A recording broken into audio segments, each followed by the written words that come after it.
જ્યોતિન્દ્ર દવે પણ માંડવીની ભૂમિને પાવન કરી ગયા. તો તમે વિચારો કે તમને ખબર છે કે જ્યાં જ્યાં પ્રભુ શ્રી કૃષ્ણ હોય, રામ હોય, એ લોકોએ સદેહે જે ભૂમિને પાવન કરી છે એ સૌ તીર્થ ભૂમિ છે. તો આપણે પણ બધા ભાગ્યશાળી છીએ કે આપણું માંડવી પણ એવું જ તીર્થભૂમિ છે. તો એ તીર્થભૂમિમાં આજે ફરીથી એ જ્યોતિન્દ્ર દવેની સ્મૃતિઓને આપણે વાગોડીએ, યાદ કરીએ. એ માટે હું વિનંતી કરીશ ડૉક્ટર હસિત મહેતાને. હસિત મહેતા પધારો અને આપ શ્રી જ્યોતિન્દ્ર દવે હાસ્યનો પર્યાય એના વિશે આપનો દરિયો ઉલેચો. હું વિનંતી કરીશ શ્રી યોગેશભાઈ જોશીને આપ પધારો અને આપણા શ્રી હસિતભાઈ મહેતાનું શાલથી સ્વાગત અભિવાદન કરો. શ્રી યોગેશભાઈ જોશી.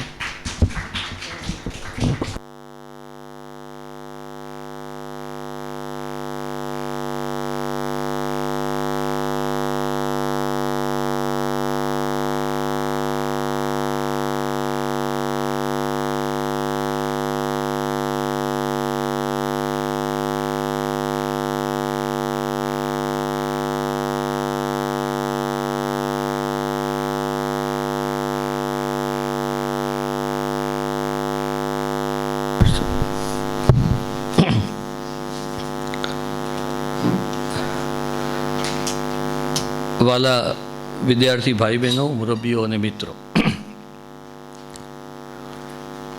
જ્યોતિન્દ્રભાઈની વાત કરવાની છે એટલે એમનું બહુ જ એક જાણીતું વાક્ય મને યાદ આવે છે. એક બહુ ગંભીર સભામાં જ્યોતિન્દ્રભાઈએ બહુ ગંભીર રીતે કહ્યું હતું. એવું તો બહુ જુદ ક્ષણ હોય કે એ ગંભીર હોય, એ ભ્રામક રીતે હોય, પણ ખરા અર્થમાં એ ગંભીર હોય એવું તો માંડ બને. પણ ખરેખર આ વાક્ય એમણે બહુ ગંભીર રીતે કહ્યું હતું કે જેને હસતા આવડે છે એ હસી શકે છે, જેને હસતા નથી આવડતું એ હસાઈ શકે છે, પણ જેને હસતા કે હસાવતા બંને નથી આવડતું એવા લોકો હાસ્યની ચર્ચા કરવા બેસે છે. અને મારે આ કરવાનું છે. એટલે આ ગૌર સાહેબે મને શું ઓળખ્યો હશે એ હું હવે સમજી શકું છું આ જ્યોતિન્દ્રભાઈના વાક્યથી. પણ એ બી વ્હાઇટનું બહુ જાણીતું વાક્ય છે કે દેડકાનું વિચ્છેદન અને હાસ્યનું વિશ્લેષણ સરખી બાબત છે. દેડકાનું વિચ્છેદન અને હાસ્યનું વિશ્લેષણ બે સરખી બાબત છે. બંનેની પ્રક્રિયામાં અંતે જ્ઞાન મળે છે, પણ મૂળ પદાર્થનું મૃત્યુ થાય છે. તો આપણે આ બંને વાતને ધ્યાનમાં રાખી અને આજે આ હાસ્યના પર્યાયની વાત કરવાની છે. તો એ કેટલી આપણે સફળ થશે એમાં, અને હાસ્યની તો કંઈ ચર્ચા કરવાની હોય કે હાસ્યને માણવાનું હોય એ આપણે જોવાનું છે. પડજે ને એક મિનિટ. હો,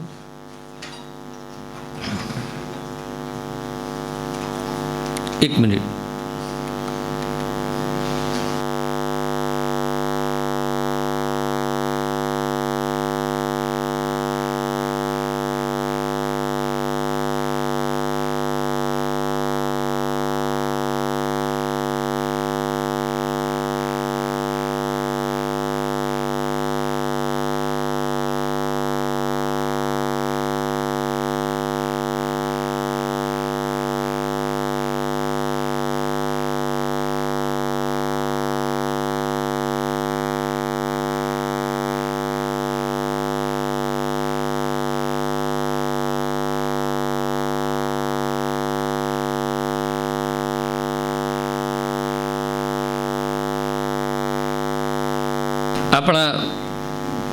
આપણા સાહિત્યમાં જ્યોતિન્દ્ર દવે જેમ આ વિષયને પણ કહ્યું છે કે પર્યાય છે હાસ્યનો. અને આ વાત બહુ જાણીતી થઈ છે અને એ એનેક્ડોટ નથી, એ સત્ય ઘટના પણ છે. જ્યોતિન્દ્રની હાજરીમાં પણ આવી ચર્ચા થયેલી છે કે આપણા સાહિત્યમાં એ હાસ્યરૂપે, માત્ર હાસ્યરૂપે નથી, એ પ્રકાંડ પંડિત પણ છે, એ રસજ્ઞ પણ છે, એટલે કે રસ પંડિત પણ છે. અને એમણે પોતે જાણે હાસ્યરૂપે અવતાર લીધો હોય. આવું એટલા માટે કહું છું કે એક છેલ્લી સત્ય ઘટના એવી છે કે એમના મૃત્યુના બરાબર 2 દિવસ પહેલાં એમના પડોશી, એમના કેરટેકર એવા તારક મહેતા, આપણા સીધા ચશ્માવાળા, એમની ખબર જોવા ગયા. અને એ 2 દિવસ પહેલાં તારકભાઈએ પૂછ્યું જ્યોતિન્દ્રભાઈને કે જ્યોતિન્દ્રભાઈ, ધારો કે તમે આ અત્યારે જે માંદગી છે, અને એવું એટલા માટે પૂછ્યું કે જ્યોતિન્દ્રભાઈ બહુ વખત આમ રાખમાંથી બેઠે થયેલા પક્ષીની જેમ અનેક માંદગીઓમાંથી બહાર આવેલા, એટલે કોઈને વિશ્વાસ ન બેસે કે આ વખતે પાકું છે કે કેમ, એ પાછળ આવી જાય. એટલે એવી ધારણાથી તારકભાઈ પણ એક સારા આપણા હળવા લેખક, એટલે એમણે પૂછ્યું કે જ્યોતુભાઈ તમે ધારો કે આ વખતે તમે સાજા ન જ થાઓ એમ કે, અને તમે પાછા ન જાઓ તો શું એમ. એટલે જ્યોતિન્દ્રભાઈ કહ્યું કે ઊભા રહો, ને કરસુખબેનને એમના પત્નીને કહ્યું કે કાગળ પેન આપ, અને પછી એમ કંઈક લખવા માંડ્યા. એટલે પૂછ્યું શું લખું છો? એટલે એમણે મોટા અક્ષરે વંચાયું, શ્રદ્ધાંજલિ જ્યોતિન્દ્ર હ દવેને. પોતે પોતાને શ્રદ્ધાંજલિ લખી અને 1.5 પાન લખ્યું. અને પછી કરસુખબેનથી રહેવાયું નહીં, કારણ કે કોઈ પણ સ્ત્રીને આવી કોઈ અમંગળ વાત ગમે નહીં, પોતાનો પતિ પોતાને શ્રદ્ધાંજલિ આપે છે એવી. અને પછી ચિત્રલેખામાં એ 2 ફકરા જ લખી શક્યા હતા. એ 2 ફકરા છપાયા હતા એ ખરા, કે એમણે પોતે પોતાને કેવી શ્રદ્ધાંજલિ આપી હતી એમ, કે એક માણસ કે જે હવાથી પણ પડી જાય ને પત્નીથી પણ ડરી જાય ને, પોતાનું વર્ણન કર્યું કે આને તો કંઈ શ્રદ્ધાંજલિ અપાય. અને પછી છેલ્લે યોગેશભાઈ એમણે એ પોતાની વાતનું સમિંગ અપ એવી રીતે કર્યું હતું કે આણે જીવનમાં એક જ સારું કામ કર્યું છે કે એને 3 સુવર્ણચંદ્રકો મળ્યા, પણ મરતા સુધી એણે એને વેચ્યા નથી. એટલે હર્ષમાં અને શોકમાં બંનેમાં અશ્રુઓની હાજરી હોય છે, અને આ બંને હર્ષના અને શોકના અશ્રુઓ વચ્ચેના સીમાડા બહુ સરકતા સીમાડા હોય છે, બહુ ભ્રામક હોય છે.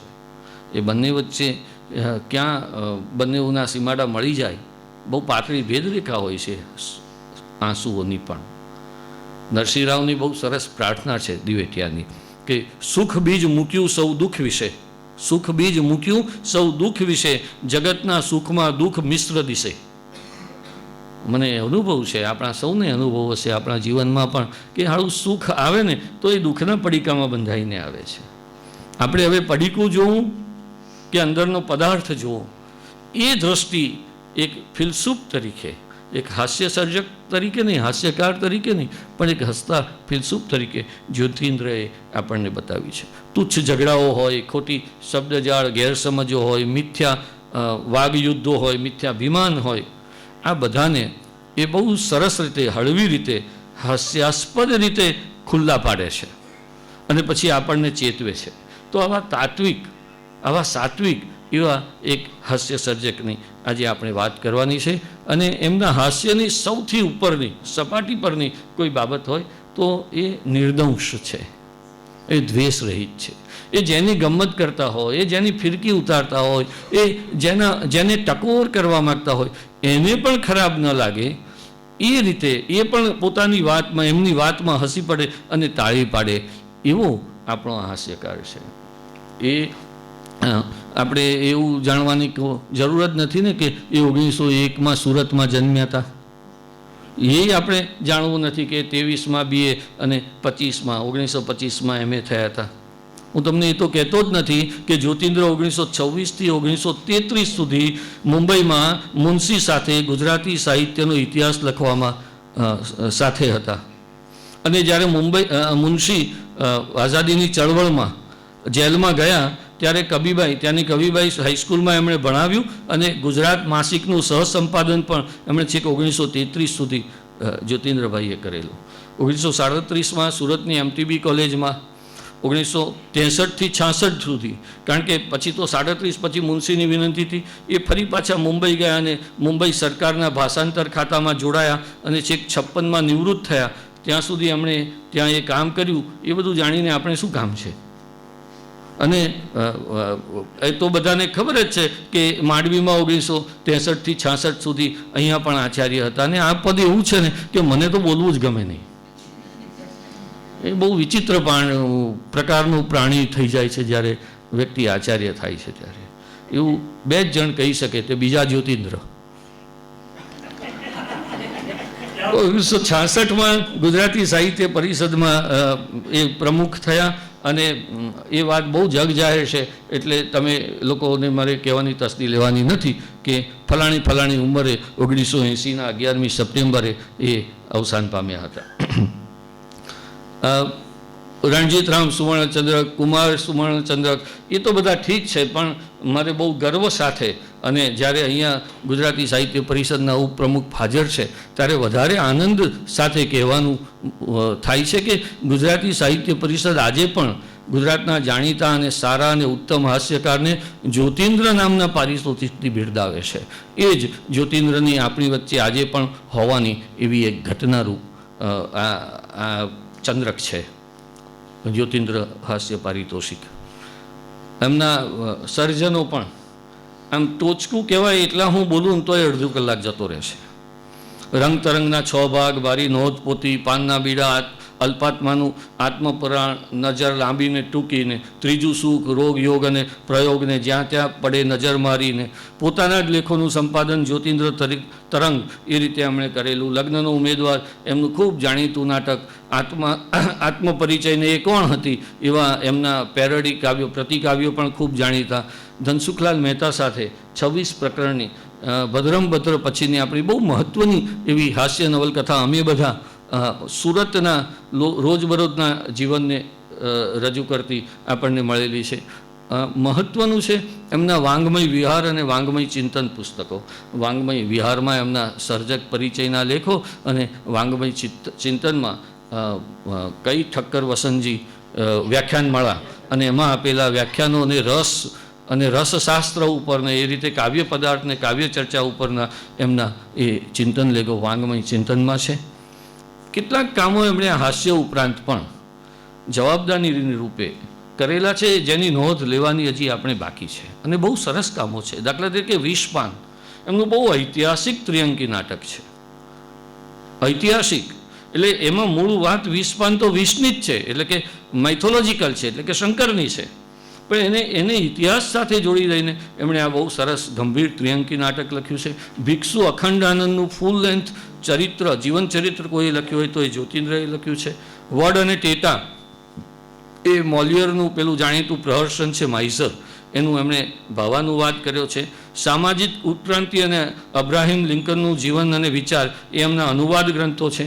વિપિનની નોટ્સ, રાજેન્દ્ર સોમનારાયણની નવલકથા છે વિપિનની નોટ્સ, એની ઉપર એમણે આ વિપિનની નોટ્સ શું છે એની માર્ગદર્શિકા એટલે કે ગાઈડ એ વખતના પોસ્ટ ગ્રેજ્યુએટના ફિલ્સ્ટન કોલેજના પોસ્ટ ગ્રેજ્યુએટના સ્ટુડન્ટ માટે એની ગાઈડ પોતાના નામે એમણે લખી છે. બિરબલ અને બીજા એમાં બિરબલની જાણીતી ટૂચકાઓ અને વાર્તાઓ છે.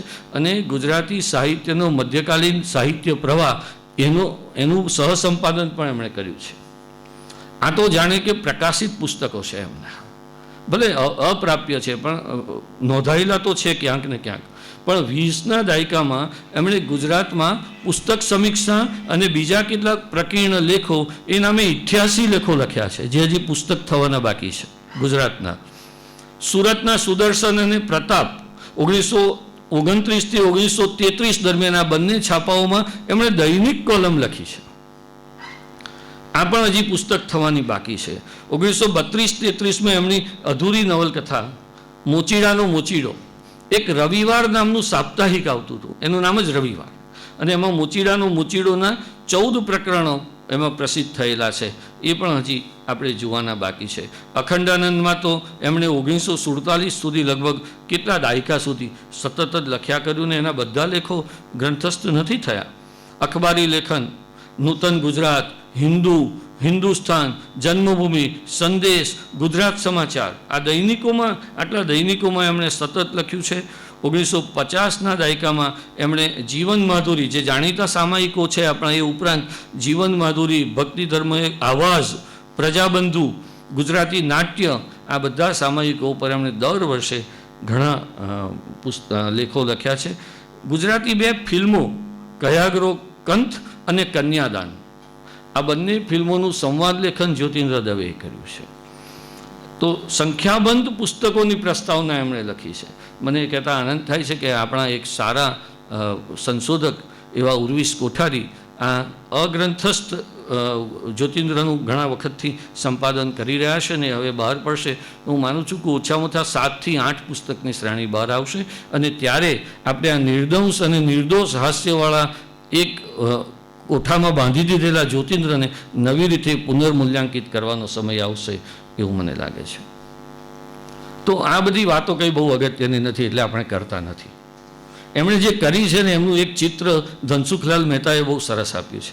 આજના જે વિદ્યાર્થીઓ છે કે જેણે જ્યોતિન્દ્રભાઈને જોયા જ નથી, મેં તો બહુ નાની ઉંમરે પણ 2-3 વખત જોયા હતા, પણ જેને જોવાનો લાભ જ મળ્યો નથી એમને માટે ધનસુખલાલ મહેતાએ એક ચિત્ર આપ્યું છે, શબ્દચિત્ર. જો હજી પણ કોઈને જ્યોતિન્દ્રનું ચિત્ર બનાવવું હોય તો આ એક જાણીતો જે ફોટો છે એ સિવાય આ ધનસુખલાલે લખેલું શબ્દચિત્ર તો આપણી નજર સામે હોવું જ જોઈએ. કેવા હતા જ્યોતિન્દ્ર? તો કે વાળ એમના માથા ઉપરથી તે વેળા પણ મોટા પ્રમાણમાં ખરી ગયા હતા. આ એમની ઉંમર જ્યારે 31 વર્ષની હતી ત્યારનું વર્ણન છે કે વાળ એમના માથા ઉપરથી તે વેળા પણ મોટા પ્રમાણમાં ખરી ગયા હતા. માથે તાલ જેવું દ્રષ્ટિગોચર થતું હતું. વિશાળ કપાળ, તીક્ષ્ણ નાસિકા, કદના પ્રમાણમાં સહેજ મોટા કાન, ઉપસેલી આંખો અને ઉપર સાદું ચશ્માનું ફ્રેમ, ગાલમાં ખાડા, ચીકબોન્સ ઉપસેલું, લાંબુ ગળું, ગળાનો આગળ તરી આવતો હૈડિયો, સાવ સાદા પોશાકે ઢાંકેલું 90 રતલનું શરીર, ગોરો વર્ણ અને કોઈ નિરોગીની હોય એવી સ્વચ્છ ત્વચા. આ હતા જ્યોતિન્દ્ર દવે. એમના હાસ્યની શરૂઆત કરીએ પહેલાં મારી દ્રષ્ટિએ મને એમ લાગે છે કે આ જ્યોતિન્દ્રનું હાસ્ય આટલું સરસ છે. એના અનેક કારણો લોકોએ કહ્યા છે, આપણે એની પણ ચર્ચા કરીએ. પણ મને જે પહેલું કારણ લાગે છે કે જ્યોતિન્દ્ર આટલું સરસ રીતે કેમ લખી શક્યા, અને એ કારણ મને લાગે છે એમનું હાજર જવાબીપણું. બહુ શાસ્ત્રીય ભાષામાં કહું તો પ્રત્યુત્પન્નમતી, તરત દાન ને મહાપુન, એક ક્ષણની પણ એમને વાર ન લાગે. બહુ જાણીતા સાહિત્યના કાર્યક્રમમાં એમના વખાણ કરવામાં કોઈકે અતિશયોક્તિ કરી અને કહી દીધું કે હવે તો આ જ્યોતિન્દ્ર આપણે ત્યાં એટલા બધા હાસ્યરૂપે વિલસ્યા છે કે આપણે હવે એમ કે મને હસવું આવે છે એમ નહીં, પણ મને જ્યોતિન્દ્ર આવે છે એમ કહેવું જોઈએ. જ્યોતિન્દ્રએ હાથ ઊંચો કર્યો અને માઇકમાં કહ્યું કે મારી પત્નીને પૂછી આવો. પેલો આગળ બોલે તે પહેલાં જ જામનગરમાં વિનુ માકડનું સન્માન. વિનુ માકડ આપણા આંતરરાષ્ટ્રીય ક્ષેત્રે ક્રિકેટમાં ખ્યાતિ અપાવનાર પહેલા ગુજરાતી, એનું સન્માન. જયસુખલાલ હાથી, ગવર્નર પણ, સ્વાતંત્ર્ય સેનાની પણ, આપણા જાણીતા મંત્રી પણ રાજ્યના, એમના હાથે સન્માન પતી ગયું. જ્યોતિન્દ્ર ઊભા થયા. હવે વિનુ માકડ બેઠા છે, જયસુખલાલ હાથી બેઠા છે, સન્માન જેવો ગંભીર પ્રસંગ છે અને જ્યોતિન્દ્ર ઉવાચ્યો. પહેલું વાક્ય કેવો કળિયુગ ગાયો છે કે એક હાથી માકડનું સન્માન કરે છે.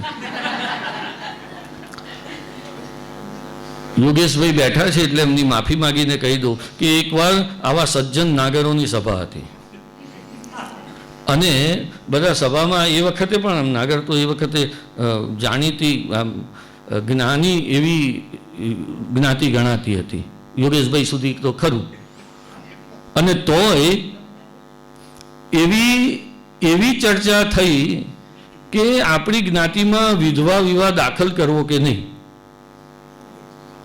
વિધવા પુનર્લગ્નની ચર્ચા એટલા માટે કે કેટલાક નહોતા માનતા, કેટલાક માનતા હતા ને ચરસી થઈને કેટલાક ભાઈઓ આમ કે કેટલાક ભાઈઓ તેમ કે જ્યોતિન્દ્ર વચ્ચે ઊભા થઈ ગયા. ભાઈઓ સાંભળો, તમને બહુ એક અગત્યની વાત કહેવાનું હું ભૂલી ગયો, એ તમે યાદ રાખજો, અચૂક યાદ રાખજો કે આપણે બધા અહીંયા આગળ વિધવાને લગ્ન કરવા કે નહીં એની ચર્ચા કરવા ભેગા થયા છે, નવી વિધવાઓ ઊભી કરવા નથી થયા. પ્રત્યુત્પન્નમતી કોને કહેવાય?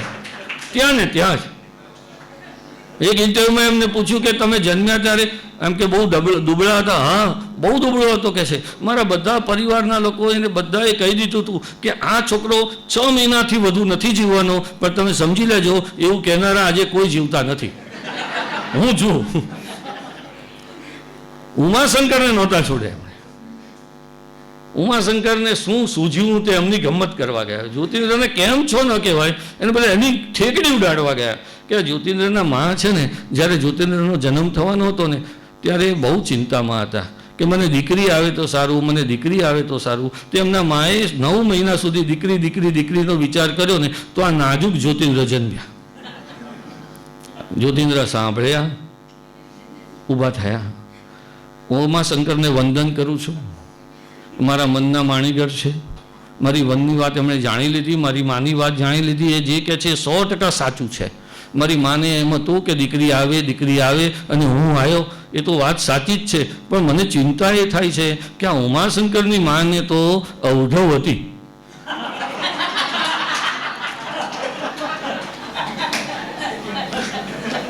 ત્યાં ઉમા અને શંકર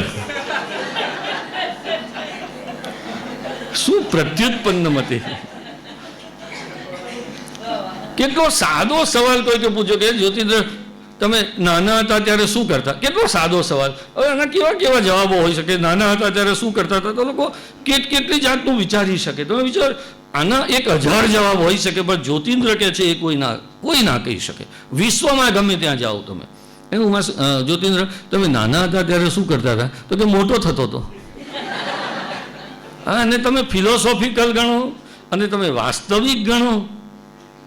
એટલે આ જે વાત છે પ્રત્યુત્પન્નમતી, એ હું માનું છું કે એમના હાસ્ય પાછળનું સૌથી સબળ કારણ છે. અને તમે જુઓ કે કોઈ પણ વિષય હોય એ લખવા બેસે એટલે હવે પછીનો મારો પહેલો મુદ્દો જ આ છે કે કેવા કેવા વિષયો પર એ લખી શકે. તમે કલ્પના ન કરો.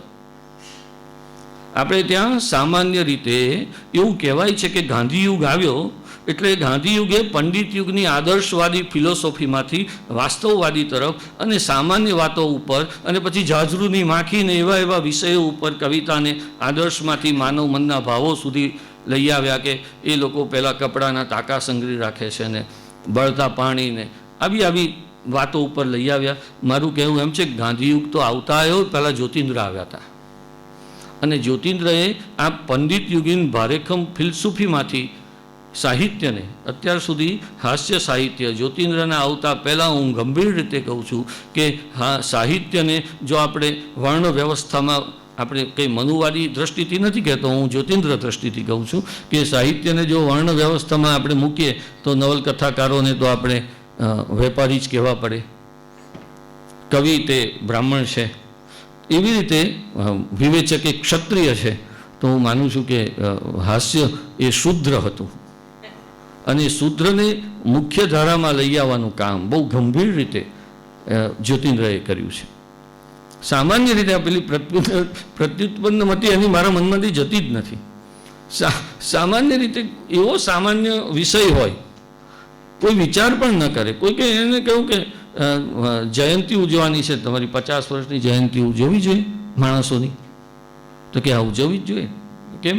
તો કે ઉજવવી જોઈએ, જયંતિ ઉજવવાની. હા, 50 વર્ષે ને. હા, તો એ પ્રશ્નમાં જ એનો જવાબ છે કે આ માણસે 50 વર્ષને પૂરા કર્યા છે, 50 વર્ષે એને પૂરો નથી કર્યો, એટલે જયંતિ તો ઉજવવી જ જોઈએ.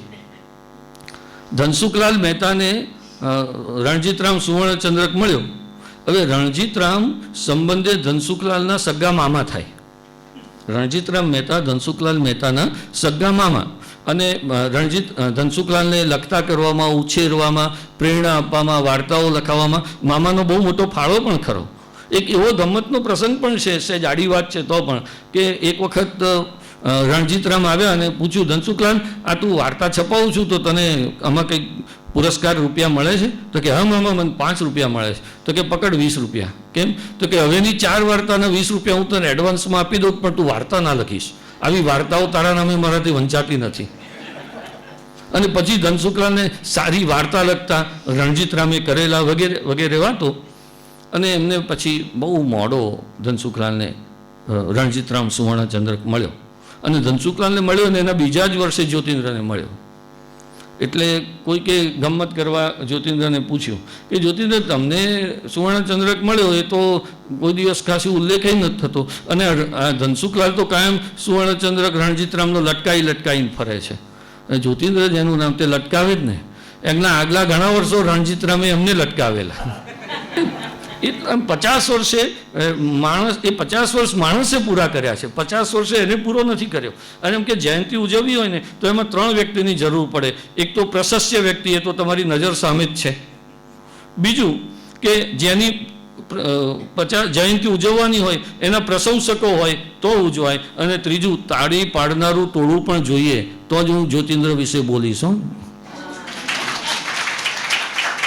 એવું જ્યોતિન્દ્રએ કહેલું કે આ 3 જણ ભેગા થાય તો જયંતિ ઉજવાય. તો મેં કહ્યું એમ કે પંડિત યુગની આદર્શવાદી સ્થિતિમાંથી આપણે આ સાહિત્યના ઇતિહાસની ધૂંધળી રેખામાં પણ આ ક્ષિતિજ જોવાનું ચૂકી ગયા છે કે આપણે જેને ગાંધીવાદ કહીએ છીએ અને આપણે જેને ગાંધી યુગ કહીએ છીએ, આપણે જે ડાંગે પાણી જુદા પાડવાનો પ્રયત્ન કરીએ છીએ ઇતિહાસની આ ખોટી અભિધારણાથી, તેમાં જ્યોતિન્દ્ર ગાંધી પહેલાંના ગાંધી યુગના માણસ છે.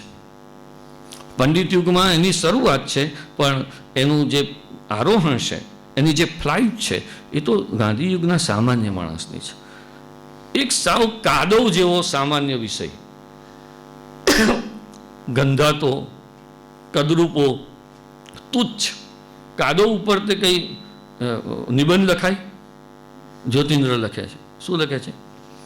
આપણામાં દેવને, ગુરુને, પૂજ્યજનોને પગે લાગવાનું જે મહાત્મ ગણાય છે ને, એ સહેજેય ખોટું નથી.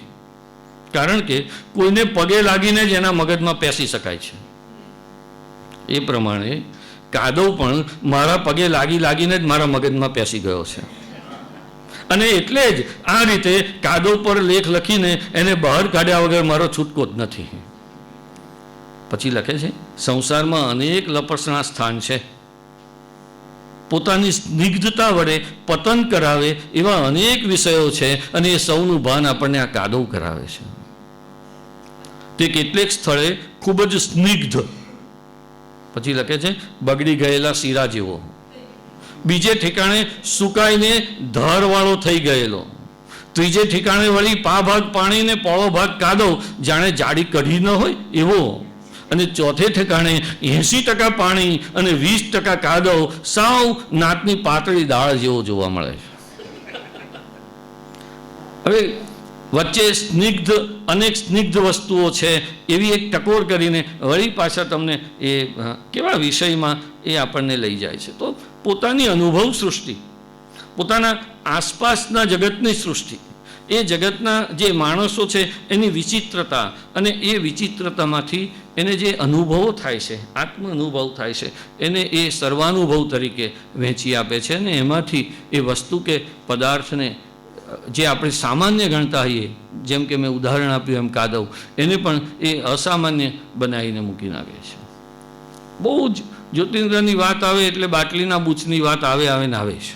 બહુ જાણીતું છે બૂચ કેવી રીતે ખોલવાનો. એ એક બાટલી છે, દવાની શીશી છે, એનો બૂચ ખોલવાનો છે, અને બૂચ ખોલવાનું પરાક્રમ એ એવી રીતે લખે છે કે જાણે આપણે હર્ક્યુલસનું કોઈ પરાક્રમ જોતા હોઈએ ને એવો અનુભવ બેઠા બેઠે આપણે પોતે પણ વીર રસમાં, ક્યારે હાસ્યમાંથી વીર રસમાં સરી પડીએ. વિનોદ ભટ્ટે બહુ સરસ વાક્ય કહ્યું છે કે પ્રેમાનંદ માટે એમ કહેવાયું છે કે જો રસની બાબતમાં પ્રેમાનંદના પેગડામાં કોઈ પગ ગાલી શકે નથી, અને એ વાત એમ કે 100% સાચી છે. વિનોદ ભટ્ટ કહે છે કે એ વાત પ્રેમાનંદ માટે 100% સાચી હોય તો જ્યોતિન્દ્ર માટે 101% સાચી છે. ફરી બાટલીનો બૂચ, બાટલીનું ઉદ્ઘાટન, ફરી છેલ્લો પ્રયત્ન મેં કરી જોયો. આપ સમાન બળ નહીં એ કહેવતને અનુસરીને મેં બીજા બધા સાધનોનો ત્યાગ કરીને દાંત વડે બૂચને પકડીને એને બહાર કાઢવાનો પ્રયાસ કર્યો. એથી મને બાટલીની દવા તો નહીં, પણ બૂચના સ્વાદનો થોડો અનુભવ થયો. હવે વધારે પ્રયત્ન કરીશ તો શીશીમાંથી બૂચ નહીં પણ મોઢામાંથી દાંત નીકળી જશે એમ લાગતા એ પ્રયાસ રહેવા દઈને પછી શીશી સામે થોડી વાર ત્રાટક કર્યું. પછી કહ્યું, ઉઘાડ ઉઘાડ, એકદમ ખુલી જા. એમ મનમાં ને મનમાં બૂચને હું સંબોધન કરતો રહ્યો. પરિણામે શીશી નહીં પણ મારું મોં ઉઘડ્યું અને એમાંથી થોડા વિશેષણો નીકળ્યા. જ્યોતિન્દ્ર આવી રીતે આખા જગતને કેન્દ્રમાં રાખીને હસાવે છે. પણ મેં એક ગણતરી, સાદી ગણતરી કરી તો જ્યોતિન્દ્રના બધા હાસ્ય નિબંધોનો 35% ભાગ એમના પોતાના ઉપરના હાસ્યનો છે. એ જાતની કેન્દ્રમાં રાખીને પણ હસાવે છે. હું જ્યોતિન્દ્ર હદ હવે એ નામનો જ એમનો હાસ્ય નિબંધ છે. બાટલીનું ઉદ્ઘાટન મેં કહ્યું, તે મારી વ્યાયામ સાધના, એટલા પોતાના અંગત જીવનને એ બિનઅંગત ભૂમિકાએ મૂકી અને આવા નિબંધો એમણે લખ્યા છે. પણ એમાં એક નિરીક્ષણ બોરીસાગર સાહેબનું બહુ સાચું છે. બોરીસાગર સાહેબ એમ કહે છે કે અહીંયા જે જ્યોતિન્દ્ર છે ને એ આપણને ઉલ્લુ બનાવનાર જ્યોતિન્દ્ર છે. અહીંયા જે હું છે, હું એટલે જ્યોતિન્દ્ર, એ ભ્રામક હું છે. ખરેખર એ જ્યોતિન્દ્ર છે જ નહીં, એમાં આપણે છીએ. પણ એ આપણને અળપાવ્યા વગર પોતાની જાતને અળપાવીને એ આપણને ક્યાં સુધી લઈ જાય છે. વિષયાંતર તો એમ એવી રીતે કરે ત્યાં સુધી તો વાંધો નથી. વિષયાંતર તો અમે અધ્યાપકો તો રોજ કરતા હોઈએ છીએ, અમને ખબર નથી હોતી ને અમારથી થઈ જતું હોય છે. પણ જ્યોતિન્દ્ર જે વિષયાંતર કરે અને હું કરવું, એમાં ફેર એટલો કે જ્યોતિન્દ્ર વિષયાંતરને પછી એવી રીતે સાબિત કરે કે આ વિષયાંતર હતું જ નહીં, આ મૂળ વિષયને સંબંધ જ હતું. અને આપણને જાણે પેલા વિષયાંતર ઉપર પણ માન થઈ જાય કે આ વાત તો એમની સાચી છે. ચૂંટણી અને ચટણી, એને વાત કરવી હતી ચૂંટણીની. હવે ક્યાંથી શરૂ કર્યું એને? તો કે ચૂંટણી શબ્દ સાંભળીને મને ચટણી યાદ આવે છે. આ ચટણી પ્રિય મહારાષ્ટ્ર દેશ, ગુજરાત નહીં, એમ સાધારણ રીતે મનાય છે. પરંતુ જેમ ગુજરાતમાં મહારાષ્ટ્રીઓએ પ્રવેશ કર્યો છે, એમ ચટણીએ પણ ગુર્જર રસોડામાં પ્રવેશ કર્યો છે. અને આપણી રસ સામગ્રીની વસ્તુઓમાં એણે અગ્રસ્થાન મેળવી લીધું છે. ચૂંટણીએ તો ચટણી કરતાં પણ વધારે વ્યાપક બનીને આખા હિન્દુસ્તાનને સર કરી લીધું છે. પણ હવે જ્યોતિન્દ્ર પ્રવેશ્યા. આટલું તો બકુલ કરી શકે, આટલું તો બકુલ ત્રિપાઠીના બોરીસાગરના નિબંધોમાં તમને આવા સરખામણી, અને જ્યોતિન્દ્રમાં પણ સ્ત્રી અને સિગરેટ, સ્ત્રી અને છત્રી, સ્ત્રી અને વરસાદ, આવી સરખામણીઓ તો હાસ્ય નિબંધોમાં બહુ જાણીતી છે. ત્યાં સુધી તો બરાબર છે. હવે જ્યોતિન્દ્રનો પ્રવેશ ક્યાં, જ્યોતિન્દ્ર છાપ ક્યાં છે, મુદ્રા ક્યાં છે? પણ જેમ ચટણી સાધ્ય નથી સાધન છે, જેમ ચટણી સાધ્ય નથી સાધન છે, મુખ્ય ભોજન સામગ્રીનો રસાસ્વાદ વધારવાને અર્થે જ એનું અસ્તિત્વ છે, એમ ચૂંટણી પણ સાધન છે. દેશહિતના, પ્રજાહિતના, કોમહિતના, એટલે કે આ બધા કામો માટે સાધન છે. પણ આ તો જ્યોતિન્દ્ર છે ને, ટપલી માર્યા વગર રહે નહીં. એટલે કહે છે કે દેશહિતના, પ્રજાહિતના, કોમહિતના, કે પછી એ સર્વના અહિતના કાર્ય કરવા માટેનું સાધન છે ચૂંટણી. તો એ હવે ચૂંટણીની આટલી વાત કહેવાય, એ આપણને ચટણી સુધી લઈ જાય છે. એટલે છેક ભૂત જઈને પછી એમ કે જો આ માળવી છે, અને આપણને લાગે કે આ ખરેખર આ માળવી છે. તો આવો એક ભ્રામક હું, આવો એક ભ્રામક વિષયાંતર, એ જ્યોતિર્ના નિબંધોની હું માનું છું એક બહુ સારી ટેકનિક છે. અને એટલા સામાન્ય, મેં જેમ કાદવ કહ્યું કે ચટણી કે ચૂંટણી કહ્યું, એના પેટ ઉપરનો નિબંધ, જીભ ઉપરનો નિબંધ, છત્રી, ગધેડો, ભેંસ, વાળ, ટાલ, તમે જ્યાં જુઓ જેવા વિષયોની તમે કલ્પના ન કરો એવા વિષયો. કારણ કે એમના નિબંધોમાં જે હાસ્ય છે એ વિષયમાં નથી, એ એમની જોવાની દ્રષ્ટિમાં, એને આપણને બતાવવાની રીતમાં. અને એટલે જ હાસ્ય અને હાસ્ય રસ વચ્ચે, હાસ્યકાર અને હાસ્ય સર્જક વચ્ચે જે તફાવત છે, કે એ પોતાના આ સ્થાયી ભાવને રસની કોટીએ, કળાની કોટીએ એ લઈ જઈ શક્યા છે. એ એનું શાશ્વતપણું, ચિરંજીવપણું. કારણ કે આજે પણ હું આ વાત તમને કહી શકું છું ને આપણે હસી શકીએ છીએ. આજે આપણે કોઈ મિમિક્રી મેનનો જોક હોય તો બીજી, ત્રીજી, ચોથી વાર સાંભળીને હસી નથી શકતા. તો એ સાહિત્યને રસની કોટીએ લઈ જવાનું કામ એ જ્યોતિન્દ્રએ આપણી આગળ કર્યું છે. વીમા એજન્ટવાળા તો બધાને કેવા ચોટે એ તો આપણને બધાને અનુભવ હશે. તો એવા એક વીમા એજન્ટ મિત્રને જ્યોતિન્દ્રએ અષ્ટમ પષ્ટમ શું સમજાયું? જો ભાઈ, નાની રકમનો વીમો ઉતરાવવાનો કોઈ અર્થ નથી, અને મોટી રકમનો વીમો ઉતરાવું તો પ્રીમિયમ બહુ ભારે પડે, અને એટલા પૈસા દર વર્ષે બચાવી શકું એમ નથી. અને કદાચ જો પેટે પાટા બાંધીને એવા પ્રીમિયમ ભરવું અને થોડા જ વર્ષમાં જો દબાઈનો મત થઈ જવું તો તમારી કંપનીને ખોટ જાય, અને જીવતો રહી જવું તો એ પ્રીમિયમ ભર્યા કર્યું એનું મને ખોટ જાય. આવો ખોટનો ધંધો આપણે બે શું કામ કરવો ભાઈ? પેલો જતો જ રહ્યો. નોકરી અને છોકરી કેવી રીતે આ બેને જોડે છે? તો કે સંસાર નીતિ પણ રાજનીતિ જેવી જ આપણે રાખવી જોઈએ.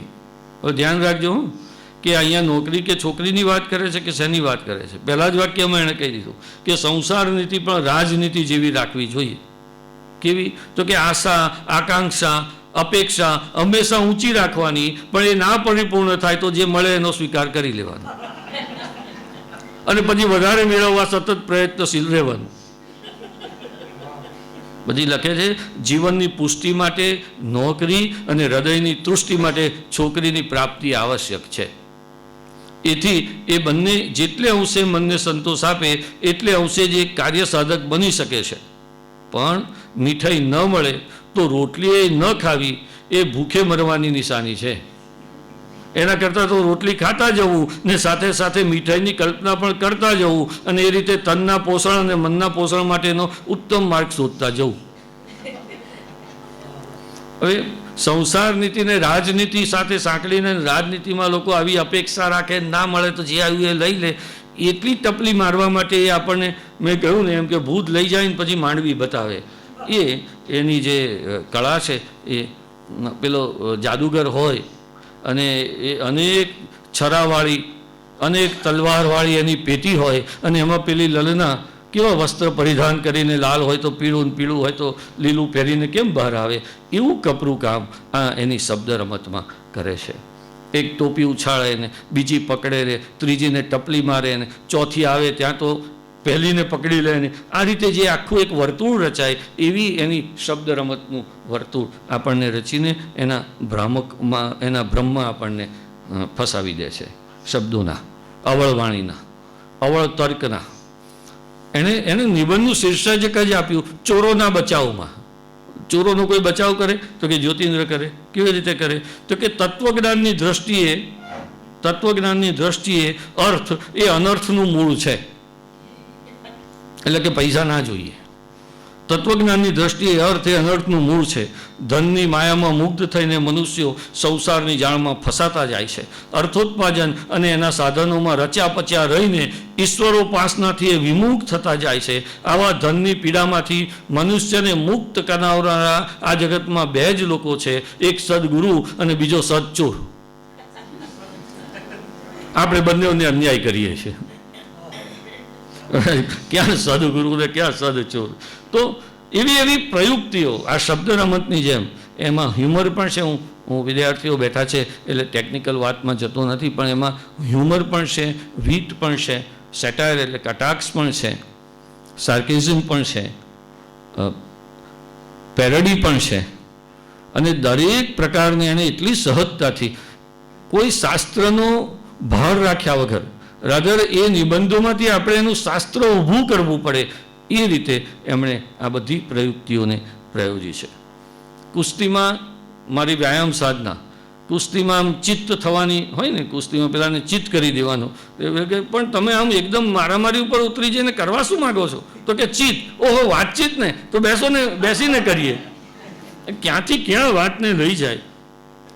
અને પછી એ હ્યુમરમાંથી ક્યારે વીટ પ્રગટી જાય. સામાન્ય રીતે કોઈ પણ હાસ્યનું વિશ્લેષણ કરવાનું હોય, હાસ્યનું વિવેચન કરવાનું હોય તો આપણે એની યુક્તિ પ્રયુક્તિઓ, એની ટેકનિક, એના પ્રકારો શોધવા માંડીએ અને પછી કહીએ કે જો અહીંયા હ્યુમર છે ને અહીંયા વીટ છે. જ્યોતિર્માં તકલીફ એ છે કે એક જ વાક્યમાં હ્યુમર ને વીટ સાથે હોય, એક જ વાક્યમાં વીટ અને સેટાયર સાથે હોય, એક જ વાક્યમાં વીટ અને પેરોડી સાથે હોય. એવા કેટલા ઉદાહરણો આપણને મળે છે ને. આ બહુ રેર છે. આવું પાછળથી અનેક માઇલસ્ટોન આપણે ત્યાં આવ્યા હાસ્યના, પણ આવું એક જ વાક્યમાં તમે વાક્યરચનાની દ્રષ્ટિએ જુઓ તો એ મળતું નથી. અને એ કટાક્ષ ગમે તેટલો તીક્ષ્ણ હોય અને છતાં વાગતો નથી. એ તમને જાગૃત કરે છે. એ તમને મુખ્ય કામ એનું લોક શિક્ષણનું છે, વ્યવહાર જ્ઞાન આપવાનું છે, સમજણ આપવાનું છે, લોહી કાઢવાનું નથી. પ્રશ્નચિહ્ન નામનો એમનો ઉત્તમ લેખ, એના જે ઉત્તમ લેખોમાં પહેલાં તો પાઠ્યપુસ્તકોમાં ભણવામાં પણ આવતો હતો.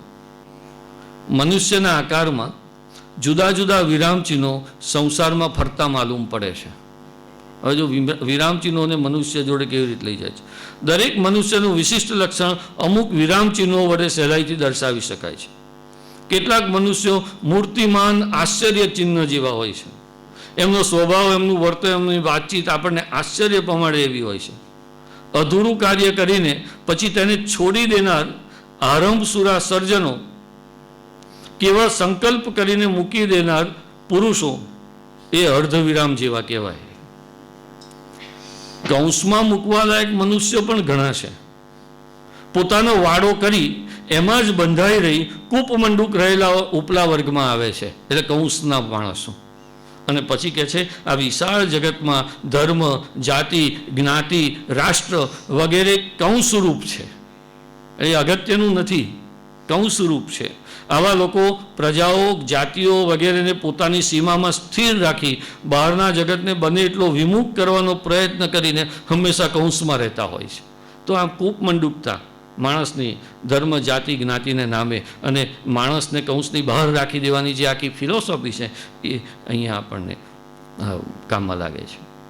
આપણે ત્યાં પુસ્તકાલયોની દુર્દશા બહુ છે. આજે છે ના જ્યોતિન્દ્રના સમયમાં હતી, એટલે એમણે નિબંધ લખ્યો પુસ્તકાલયની વિરુદ્ધમાં. હવે આ વિરુદ્ધમાં છે કે તરફેણમાં, એ ભ્રમમાંથી આપણે નીકળવાનું. એ કહે છે બની શકે જીવીશ, બની શકે તો એકલા પુસ્તકોથી. એવું કહેનાર કલાપી કેટલું જીવેલા? જીવીશ, બની શકે તો એકલા પુસ્તકોથી, એવું કહેનાર કલાપી કેટલું જીવેલા, કેટલી નાની વયમાં મૃત્યુ પામ્યા. અને આવું કહેવું તો ઉધઈને શોભે, આપણને નહીં. આધ્યાત્મિક દ્રષ્ટિ જોઈએ તો પુસ્તકો પણ જ્ઞાન નહીં પણ અજ્ઞાન ફેલાવે છે. એ મનુષ્યને માયાના મોહપાસમાં જકડે છે. છોકરીઓની પેઠે ચોપડીઓ પણ આપણને પરવશ બનાવી દે છે, ઉન્મત્ત કરે છે, એનું હૃદય ચીરી લે છે, એની વિવેક બુદ્ધિ કુંઠિત કરી નાખે છે, એને અન્ય કાર્ય માટે પણ નાલાયક બનાવે છે, એની પાસે ઉજાગરા કરાવે છે. પુસ્તક માણસને કાબૂમાં રાખે છે. તો આ કાબૂમાં રાખે છે એ કયા અર્થમાં છે? એ લક્ષણા નથી, એ વ્યંજના છે કે મૂળ અભિધાનો મુખ્યાર્થ બાદ થતો નથી, એ ત્યાંની ત્યાં રહેશે અને તો પણ તમને એ વ્યંજિત કરી મૂકે છે. એ જ્યોતિન્દ્રની કળા છે. એમની આ બધી ટેકનિકમાંથી સૌથી મહત્ત્વની ટેકનિક મારે જે કહેવી છે એ એમનું સંવાદ ચાતુર્ય. એના માટે હું શબ્દ વાપરીશ, એ વાર્તાલાપને એ વાર્તા થાપ કરે છે. અને ક્યાં આપણને થાપ ખવડાવી દે, ક્યાં આપણને ચિત્ત કરે, અને આમ એકદમ અંગત લાગતા પણ અનપેક્ષિત એવા પ્રશ્નોના વિચારના વમણમાં આપણને ગૂંચવી દે છે. અને સાવ મૂર્ખ જણાય એવી બાબતમાં એ પ્રસંગ કે પાત્રને અનુરૂપ સંવાદો યોજવાની આખી એક ફાવટ એ આપણી સમક્ષ રજૂ કરે છે. પેલો મેં વિરામ ચિહ્નોવાળો નિબંધ કહ્યો તો આ પછી છેલ્લે કહે છે એમાં કે આ બધા વિરામ ચિહ્નોમાં કોઈ ભયંકરમાં ભયંકર વિરામ ચિહ્ન હોય તો એ પ્રશ્નાર્થ ચિહ્ન છે. સાવ નિરર્થક પ્રશ્નો પૂછવાની ટેવવાળા બહુ લોકો હોય છે. આવા એક અતિથિ આવે અને પ્રશ્નો કર્યા જ કરે ત્યારે કેવી હાસ્યાસ્પદ પરિસ્થિતિ ઊભી થાય એનો એક સંવાદ એમણે લખ્યો છે. એક અતિથિ આવ્યા છે, પોતાના ઘરમાં બેઠા છે, પોતાના મિત્રો આવ્યા એટલે પેલા અતિથિ તે શરૂ થઈ ગયા. એક ફિલ્મમાં પરેશ રાવલે, કઈ ફિલ્મ હતી? જુદાઈ. પરેશ રાવલે આ રોલ કર્યો હતો અને પછી ઇન્ટરવ્યૂમાં પરેશભાઈએ કહ્યું હતું કે જ્યોતિન્દ્રના નિબંધથી ઇન્સ્પાયર થઈને મેં આ મારું કેરેક્ટર નક્કી કર્યું છે. પ્રશ્નો જ પૂછ્યા કરે. તે પેલા હિંચકા પર બેઠા છે, એ પેલા ખુરશી પર બેઠા છે, એના કોઈ સગા થાય? ના. મેં જવાબ આપ્યો. ત્યારે બંનેના મોઢા કેમ મળતા આવે છે? કે મોઢું પોતાને કોની જોડે મળતા આવવું એ અંગે તદ્દન બેદરકાર રહે છે. તે એમ કેમ હશે? એનું એમ છે, એનું કારણ એમ છે કે એમ હોવા સિવાય એનો કોઈ છૂટકો નથી.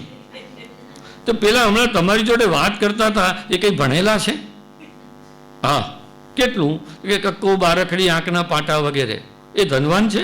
ખબર નથી. એના પિતા જીવે છે, અત્યાર સુધી એની મર્યાની ખબર આવી નથી. શું કમાય છે? પૈસા. કેટલા? ખબર નથી. આ સામે પેલો બટાકા જેવો બેઠો છે, એ મારા મિત્ર માટે આમ તમે આમ ફેમ ના બોલ. અચ્છા ચાલો ને, એ પેલો ભરાવ શરીરવાળો બેઠો છે, એનું શરીર આટલું જાડું કેમ છે? 3 પાના સુધી માત્ર સંવાદ. અને સંવાદ એટલે નાટક નહીં. હવે તમે સંવાદ લખો અને નાટકીય પરિસ્થિતિ ઊભી ન થાય અથવા નાટક ન ઊભું થાય ને નિબંધ રહે, એ ગોષ્ઠી રહે, એ વિશ્રંભ કથા રહે, એ કેટલી અઘરી ટેકનિક છે. નહીં તો એ તરત તે સંવાદ તો સંવાદનું તો પહેલું કામ જ છે સદ્ય પ્રત્યાયન. એ તરત તમને તાળી પડાવી દે, પણ એ તાળી નથી પડાવતો, એમાંથી એ તમને ધીમે ધીમે ધીમે ધીમે કાનમાં કોઈક સરસ વાત કહેતા જાય છે.